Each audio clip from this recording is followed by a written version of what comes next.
Maximus, Maximus! On n'est pas dans un remake de Gladiator, on est là pour vous parler de blé. Alors, pas celui-là, va-t'en Colibri, celui-là, avec deux jeunes qui ont tout compris, qui cultivent leur blé, qui font leur farine, qui font du pain et plein d'autres choses. Alors, on va aller discuter avec eux et après, je vais vous faire ma petite recette de pain qui, va vous amener sur Mars. Et après, une autre petite recette qui va vous amener cette fois sur Pluton. Mais ça, c'est après.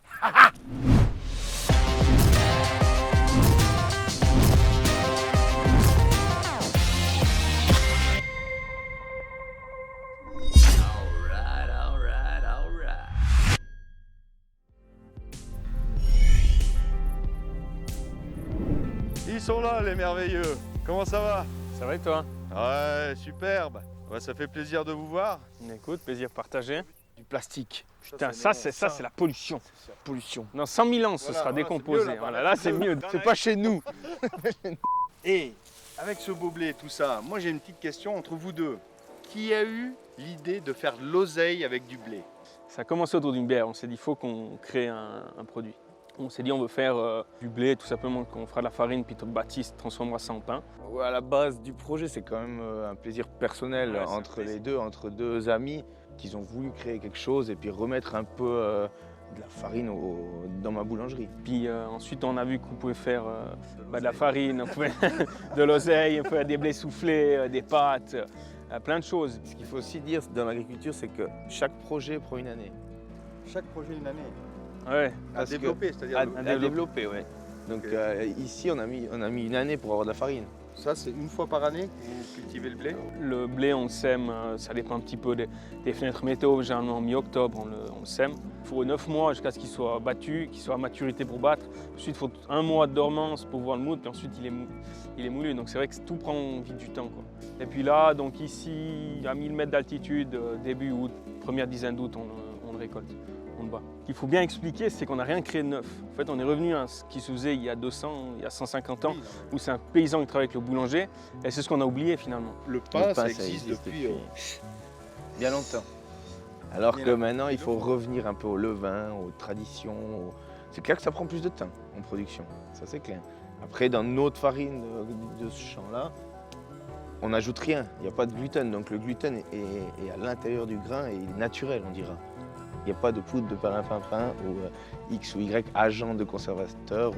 Il y a du levain, de la farine, de l'eau, un peu de levure, et puis tout est joué. Typique, c'est pas seulement le blé. Hein. Je crois qu'il y a du blé soufflé, c'est une filière, c'est une façon de penser, une façon de travailler avec les gens qui sont autour de nous, qui font la même chose que vous. C'est une mise en avant des producteurs, des transformateurs et des produits de notre région. Moi, j'aime bien cette idée du triangle où finalement il n'y a pas un acteur qui est plus important que l'autre. Donc il y a le producteur, le transformateur et le consommateur. On est tous à un pied d'égalité, donc il n'y a pas de client roi ni quoi que ce soit. Et puis là, on arrive à nourrir les gens intelligemment. C'est ça l'agriculture bio du futur.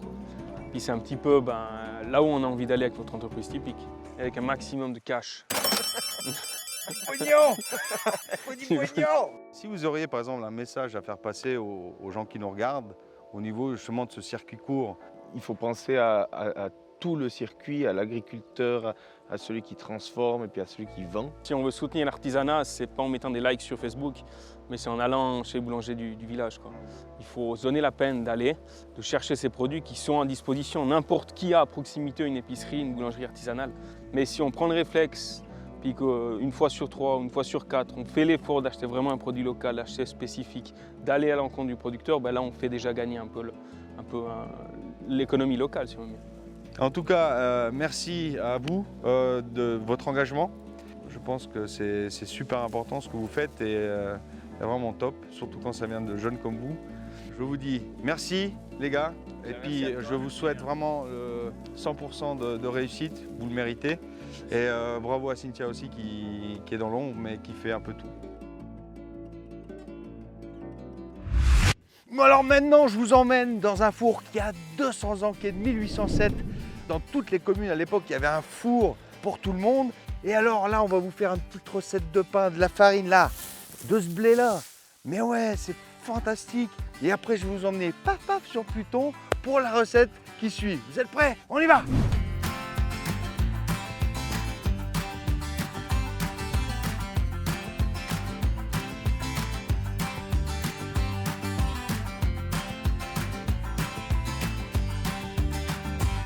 Et voilà, on y est dans notre petit four ancestral de Mathusalem, de vieux. Voilà, alors avec la farine de nos deux compères, on va vous faire un bon pain, mais 100% naturel. Comme j'ai dit, Mars, on y va!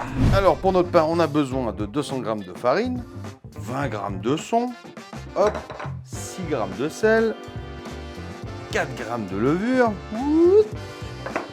50 g de levain. Le levain, allez le chercher chez votre boulanger. Et 200 g d'eau. Mais on le met pas tout d'un coup, on met un petit peu. Et puis maintenant, on va mélanger. C'est parti. Voilà. Et on rajoute notre eau.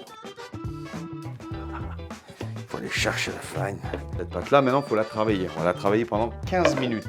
Alors vous à la maison, alors c'est 10 minutes batteur tout doucement et 4 minutes à fond, ok? Nous on l'a fait à l'ancienne et on la travaille. Voilà. Et maintenant qu'on a notre boule, on va la laisser reposer pendant 15 minutes sous un chiffon humide et à température ambiante. Après 15 minutes, on va faire ce qu'on appelle 4 tours. Alors on va faire un, voilà, comme ça, hop, on prend, on va refaire la boule et on va la mettre. Et cette fois pour 45 minutes. Alors maintenant, ce qu'on va faire, c'est qu'on va la façonner et on va la rouler, hop. Alors, ce qui est important pour un pain, c'est de l'entailler pour éviter qu'il pète. Alors, une fois qu'on a coupé notre petit pain, on va le mouiller. Hein. Et ça, c'est un facultatif. On va mettre un petit peu de son dessus et on va le laisser encore tirer 10 minutes. Oh là là! Ça. Bon, il est temps maintenant d'enfourner notre petit copain. Donc, je vais fariner notre petite planche. On va mettre notre petit pain dessus. Au bûcher. Allez, on le met au centre. On sent la chaleur, dis donc. Ouais, et on ferme tout ça. Pour la cuisson au four chez vous, 250 degrés pendant 20 minutes, mais n'oubliez pas de mettre en dessous une petite poêle ou bien une petite plaque avec de l'eau. Il faut de l'humidité, d'accord? Et après, vous laissez à 120 degrés pendant un quart d'heure. Il faut qu'il sorte de l'enfer, mon petit pain. Ah. Ouf, la vache. Hop. Oh oui. Oh, viens voir papa. Oh oui. Trop beau. Il ressemble à son père. Je vais l'appeler Baguette. C'est quoi ce nom? Alors, le moment de vérité, on y va? Yeah. Ah, regarde ça, si c'est pas beau. Bon, vous avez aimé la planète Mars? Parce que ça, c'est une recette qui vient de Mars, tellement elle est bonne. Maintenant, Pluton.